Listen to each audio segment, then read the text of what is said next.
ఒక్కరోజు, అది ఒక్క రోజు ఇంట్లో పని మీరు చేయండి, మీ ఆఫీస్ పని నేను చేసి చూపిస్తా. నేను ఇంట్లో పని చేయాలా? వదిలే శ్రీ, నీ పని నువ్వు చేసుకొని నా పని నేను చేసుకుంటా.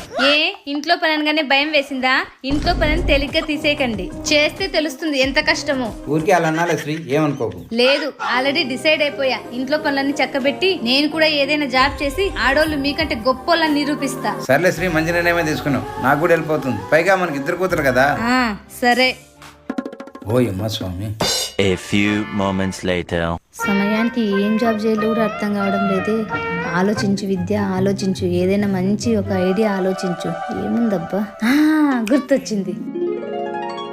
సార్, నేను మ్యారేజ్ బ్యూరో స్టార్ట్ చేద్దాం అనుకుంటున్నా, మీరేమంటారు? మ్యారేజ్ బ్యూరోనా? అది నడపడం అంత సులభం కాదు శ్రీ. ఫోటోస్ బయట కలెక్ట్ చేయడం అంత ఈజీ కాదు. కష్టపడితే సాధించలేనిది ఏముంది చెప్పండి. పైగా వర్కర్స్ కూడా కావాలి. వర్కర్స్ అంటారా? పేపర్లో యాడ్ ఇస్తాలే. సరే శ్రీ, మరి లేట్ ఎందుకు, స్టార్ట్ చేయి. All the best. Thank you sir.